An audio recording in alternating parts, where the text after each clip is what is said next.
Hello，歡迎返嚟 Alina 閱讀社。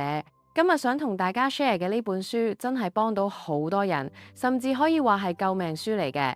書名叫做《The Dose Effect》，作者係英國嘅心理學家 T.J. Power。呢本書其實2025年先出英文版，但係短短幾個月已經喺歐美嘅 YouTube 同 IG hit 到爆。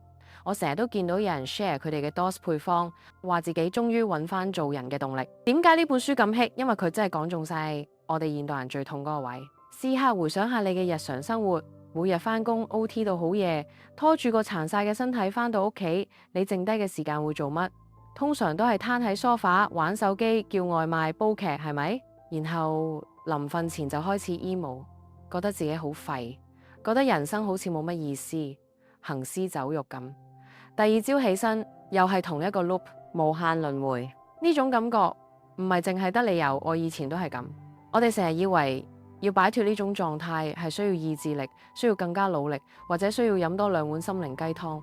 但係 T.J. Power 呢本書真係狠狠刮醒咗我，錯晒啊！你之所以覺得生活冇動力、冇快樂，唔係因為你唔夠堅強，而係你大腦入面嘅快樂化學物質亂晒大龍。就好似你揸住部法拉利，4條車胎爆咗3條，你點樣踩油都行唔喐。作者 T.J. Power 係神經科學同心理健康專家，佢提出咗一個概念：我哋嘅大腦有快樂4件套，統稱 DOS：Dopamine 多巴胺、動力與獎勵；Oxytocin 催產素、連接與安全感；Serotonin 血清素、情緒穩定與自信；Endorphins 內啡肽、抗壓與爽快。呢4樣嘢係人類進化咗30萬年嘅生存系統，但2026年嘅今日，手機、外賣、冷氣房、孤獨感將呢套系統搞亂晒。今日我會直接解讀呢4種物質係點樣運作，現代生活點樣摧毀佢哋，最重要係 TJ 俾出嚟嘅低成本高回報修復方案。準備好紙筆未？因為接落嚟講嘅每一個 point 都係科學實證有效嘅大腦技巧。首先講多巴胺，好多人以為多巴胺等於快樂，其實唔係。準確嚟講，多巴胺係渴望，佢係一種推動你去追求、去行動、去攞獎勵嘅燃料。喺原始社會，你需要餓幾日，追住隻鹿跑9條街，捉到嗰一下，多巴胺先會爆發。個機制係付出努力大於獲得獎勵，大於多巴胺分泌。但係而家呢個機制崩潰咗，現代人嘅死因廉價多巴胺。我哋生活喺一個多巴胺自助餐嘅時代。IG 每一個 like，TikTok 每碌一下都係一下多巴胺注射，你完全唔使付出努力。想食嘢，外賣 app 15分鐘送到；想買嘢，網購聽日到。短視頻15秒一個高潮，不斷刺激你大腦。結果係點？你個腦對多巴胺產生咗耐受性，就好似食辣嘢，以前少辣都覺得刺激，而家食爆辣都覺得冇味。TJ 用咗一個好正嘅比喻，以前嘅多巴胺好似老火湯，要煲好耐但好有益；而家嘅多巴胺好似棉花糖，食嗰下好甜，食完之後極度空虛，而且越食越餓。所以你覺得返工冇動力，做 project 冇精神，係正常㗎。因為相比起手機嗰種即時快感，現實世界嘅延遲滿足實在太難頂啦。不過好消息係多巴胺系統係可以 reset 嘅。TJ 俾咗3招。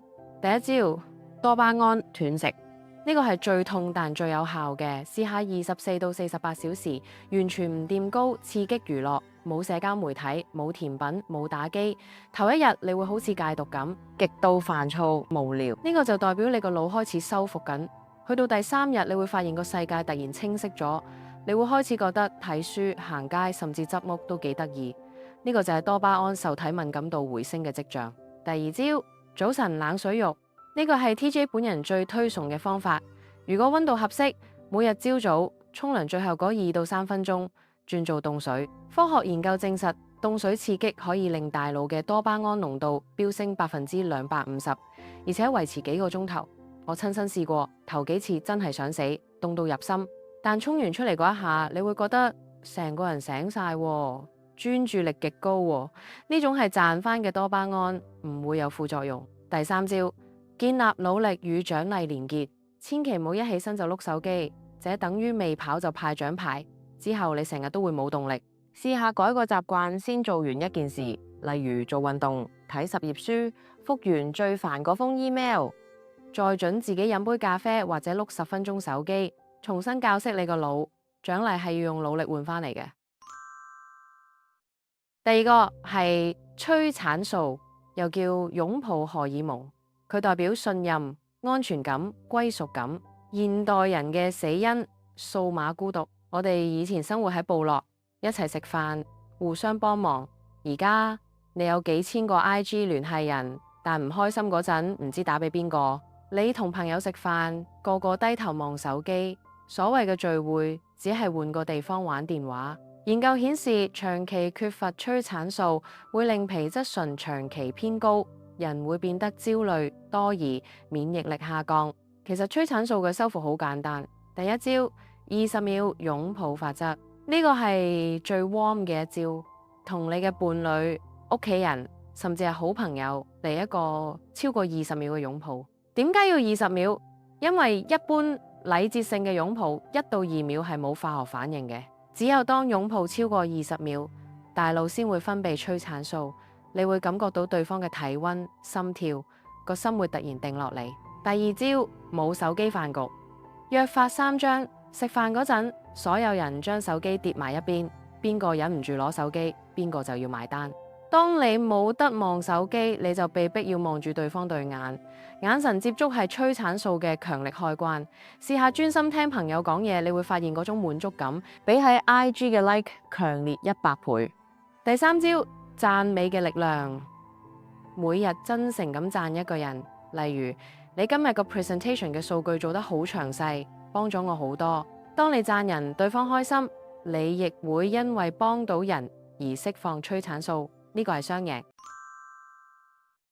第三個係血清素，佢負責調節情緒、穩定自信心同地位感。血清素足夠，你會覺得我搞得掂，我嘅生活由我掌控。血清素低，你會易怒、玻璃心、抑鬱，甚至失眠。有個冷知識，95%嘅血清素唔係由大腦製造，而係由腸道製造。呢個就係所謂嘅長腦軸線。現代人最大問題係冇陽光。朝早趕車，幾乎成日喺冷氣室，夜晚先收工，完全冇晒太陽，亂食嘢、糖分、加工食品、抗生素，殺死晒腸道益生菌，搞到血清素工廠停產。如何修復？第一招，追光行動，呢個係最簡單但最重要嘅一點。每日朝早起身，盡量喺10點前去戶外曬15到30分鐘太陽，記住唔好隔住玻璃。要直接接觸自然光，光線進入視網膜，會開始製造血清素。我嘅做法係提早2個站落車行返公司，或者 lunch time 去公園食飯盒。你會發現嗰日下晝嘅情緒會穩定好多。第二招，養好腸道。既然95%血清素喺腸道，咁食乜就係關鍵。TJ 建議多食發酵食物、乳酪、泡菜、納豆。呢啲係天然益生菌，益生元、洋蔥、蒜頭、香蕉、燕麥，呢啲係益生菌嘅食物。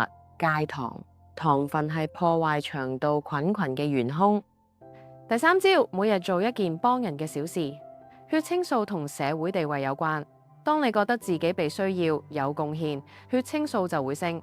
唔使做大事，幫同事倒水，幫屋企人洗碗，甚至只係去樓下餵流浪貓，嗰種我有價值嘅感覺係最天然嘅抗抑鬱藥。最後係內啡肽，呢個係大腦自製嘅天然嗎啡，佢用嚟止痛、抗壓，俾你一種 euphoric 嘅感覺。現代人生活得太舒服，但係其實生活越舒服，內啡肽越少。我哋出入有冷氣，行路有扶手電梯，坐喺極舒服嘅人體工學椅上，身體冇痛感冇壓力，自然就唔會分泌內啡肽。結果係我哋對痛苦嘅耐受力極低，少少挫折就覺得天冧落嚟咁。TJ 話要揾翻內啡肽就係自討苦吃，追求先苦後甜。第一招，揾出你嘅爽點與痛苦的平衡，唔一定係跑步，任何令你心跳加速、出汗嘅運動都得，重點係要突破臨界點。跑10分鐘係痛苦嘅，但過咗20到30分鐘，你會進入一個狀態，腳步輕盈，頭腦清晰，心情極靚。呢個就係內啡肽大爆發。TJ 建議每個禮拜至少3次，每次30分鐘以上嘅帶氧運動。第二招，笑。大笑會令腹部肌肉收縮，刺激內啡肽分泌。如果生活太辛苦，就去睇棟篤笑，或者去睇搞笑片，去揾嗰個最幽默嘅朋友吹水。笑係會傳染嘅，唔好覺得睇搞笑片係浪費時間，呢個係醫療級別嘅情緒修復嚟嘅。第三招，適當食辣。冇錯，適當食辣。辣椒素會刺激痛覺神經，大腦以為你受傷，就會釋放內啡肽嚟止痛，所以食麻辣火鍋食到好爽係有科學根據嘅。講咗咁多理論，點樣落地？TJ 喺書入面提倡做自己嘅神經化學調酒師，千祈唔好貪心，一開始就想做晒所有嘢，你會失敗，然後仲灰。我建議用7日微習慣挑戰，由最簡單嘅開始。早晨，啟動多巴胺加血清素，起身唔睇手機，飲一大杯水，食希臘乳酪加藍莓，護腸，行路去搭車，返工，順便曬15分鐘太陽。工作期間補充催產素。lunch time 同同事食飯，盡量講真話，真心讚美。覆 WhatsApp 盡量用錄音傳遞溫度。放工後釋放內啡肽，每週1、3、5去跑30分鐘步，沖涼最後2分鐘轉凍水，晚間回歸平靜，同屋企人擁抱傾下偈，瞓前1個鐘手機轉飛行模式。我哋成日覺得要發達先會快樂，要遇到啱嘅人先會快樂，要移民先會快樂。其實快樂嘅源頭就係你大腦入面呢4種化學物質。你唔使即刻辭職，亦都唔使即刻搬屋。由今日開始，試下沖個凍水涼，出去曬下太陽，俾身邊人一個真心嘅擁抱。你會發現，就算外面個世界依然混亂，你內心都會慢慢變得安穩有秩序。如果今日呢條片幫到你，或者你身邊有朋友處於低谷、焦慮、冇動力，記得分享俾佢。可能你一個小小嘅分享就幫佢開咗快樂個掣。記住，你值得快樂，值得擁有一個健康嘅大腦。希望今集幫到你，我哋下本書見，拜拜。